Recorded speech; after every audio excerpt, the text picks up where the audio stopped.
My greedy siblings fought over Grandma's will for months, claiming I manipulated her, until the lawyer read the part of what she left them. For 18 months, I was the only one who showed up. Every Tuesday and Friday, I'd drive the 43 minutes to Grandma's house with groceries, medications, and whatever else she needed. I'd clean her bathroom, organize her pills, and listen to the same stories about her childhood farm for the 100th time. My brother Caleb lived 12 minutes away. My sister Natasha lived 8. Neither visited unless they needed something. When Grandma fell and broke her hip at 86, I took family leave to care for her. I slept on her lumpy couch for 3 weeks, helping her to the bathroom at 2 a.m. and making sure she didn't skip physical therapy. Caleb called twice. Natasha sent a get-well card. "Where is everyone?" Grandma asked during her recovery. "They're busy," I lied, fluffing her pillows. She squeezed my hand. "You're a good girl, Quinn. Don't think I don't notice." When the cancer diagnosis came last spring, suddenly my siblings became very attentive, not to Grandma, to me. They wanted updates, medical reports, treatment plans. They'd call during my lunch breaks, demanding to know why I hadn't consulted them about her oncologist choice. "We're family," Natasha would say. "We should make decisions together." But when Grandma needed someone to drive her to chemotherapy at 6 a.m.,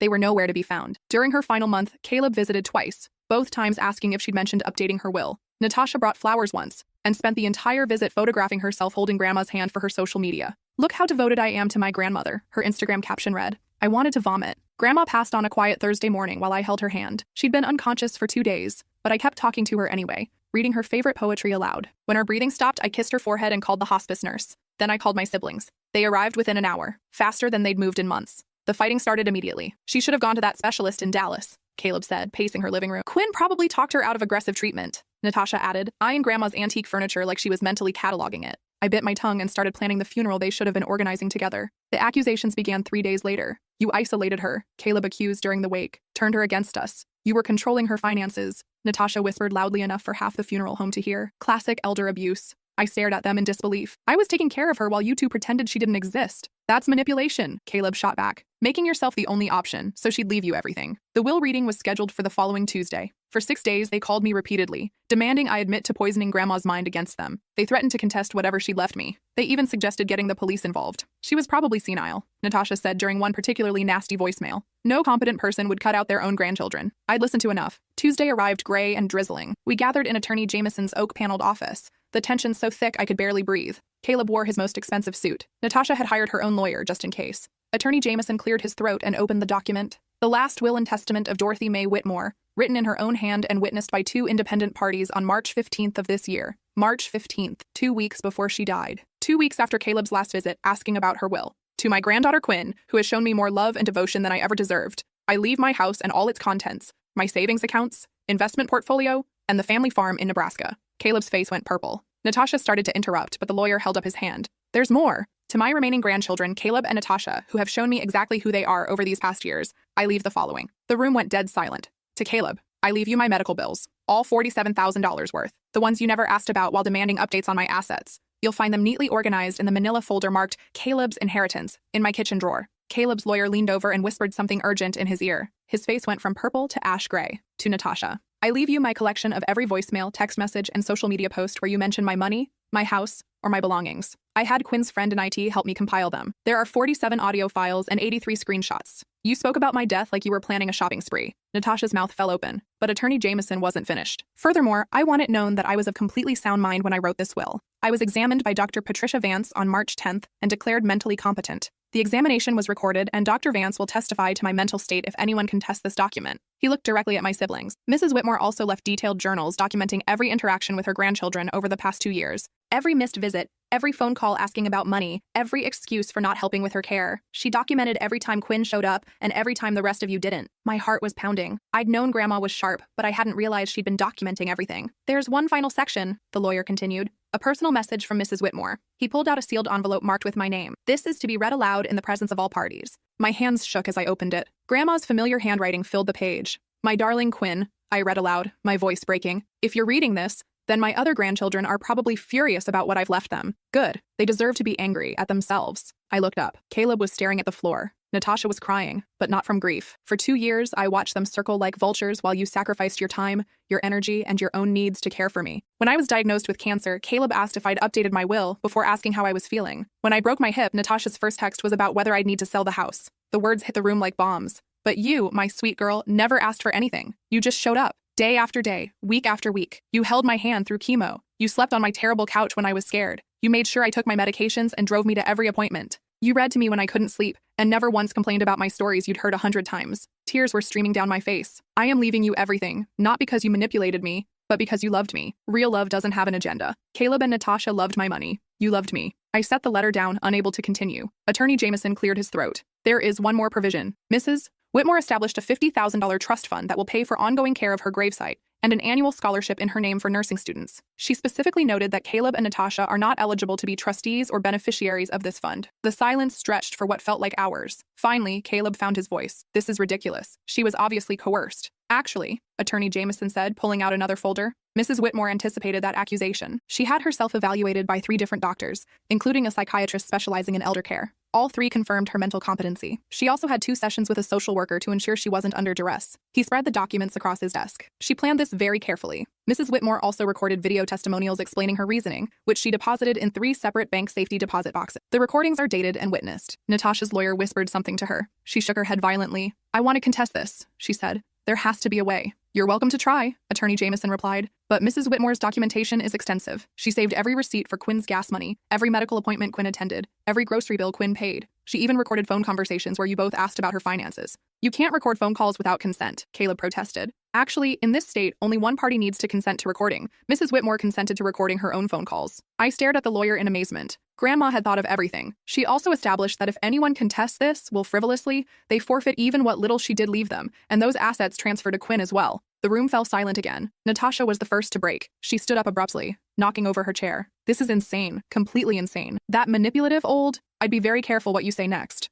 Attorney Jameson interrupted. Mrs. Whitmore's final recordings include specific instructions about what should happen if either of you speak disrespectfully about her after her death. Natasha's mouth snapped shut. I looked at my siblings, really looked at them, and felt a mixture of pity and disgust. They were strangers, people I'd grown up with but never really known. I think we're done here, I said quietly. I gathered the documents and started to leave, but Caleb grabbed my arm. You can't just take everything, he hissed. We're family. I pulled free. No, family shows up. Family cares about each other. Family doesn't circle like buzzards waiting for someone to die. She was our grandmother too, Natasha protested. Really? When's the last time you knew what medications she was taking? When's the last time you asked about her pain levels instead of her bank balance? Neither answered. I thought so. I walked toward the door, then turned back. By the way, there's something else you should know. Grandma wasn't rich when she got sick. The cancer treatments, the home health aides, the medical equipment, it all cost money. Most of what she left me is what's left after I spent my own savings keeping her comfortable. Their faces went blank. You were fighting over money that was mostly mine to begin with. I left them sitting in that office and drove straight to Grandma's house. My house now. It felt wrong calling it that, but I couldn't think of it any other way. The house smelled like her lavender perfume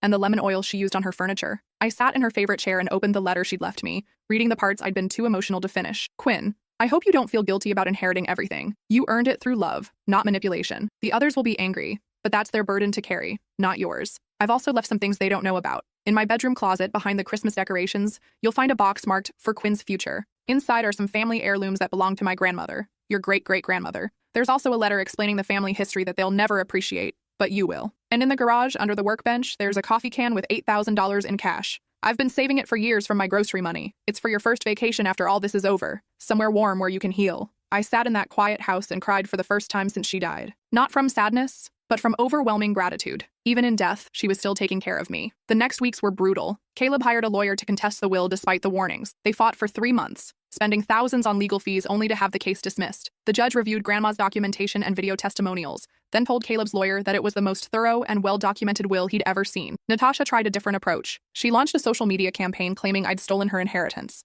She posted sob stories about being cut out of her beloved grandmother's will by a manipulative sister. The sympathy lasted exactly 2 days, until someone found her old Instagram posts talking about what she'd do with Grandma's money when the old bat finally kicked the bucket. The post went viral, but not in the way she'd hoped. Her employer, a family law firm, fired her. Apparently, potential clients weren't comfortable with a lawyer who publicly called elderly relatives old bats while speculating about their deaths. 6 months later, I was sitting in Grandma's garden, reading a book and drinking tea from her favorite china cup, when Caleb showed up unannounced. He looked terrible. Dark circles under his eyes, wrinkled clothes, the defeated posture of someone who'd lost everything. Quinn, he said, standing at the gate. Can we talk? I marked my page and looked at him. What do you want? I need help. The words seemed to physically pain him. The medical bills, they're real. And there are more than just hers. Dad's been hiding his own debts. The business is failing. My house is in foreclosure. I set down my teacup. And you want what from me? A loan, just until I get back on my feet. The audacity was breathtaking. A loan. You can afford it. She left you everything. She left me everything because I earned it. Because I was there when you weren't. I know I messed up, he said, his voice breaking. But she was our grandmother. She would have wanted family to help family. I stood up and walked to the gate. You're right. She would have wanted family to help family. That's why she left you exactly what you gave her. Nothing. I started to walk away, then turned back. But I'll tell you what I'm going to do. I'm going to make a donation to the hospice care facility in Grandma's name. I'm going to fund 3 nursing scholarships at the community college. And I'm going to volunteer at the senior center where lonely old people sit by themselves because their families are too busy to visit. Caleb's face crumpled. Please, Quinn, I'm desperate.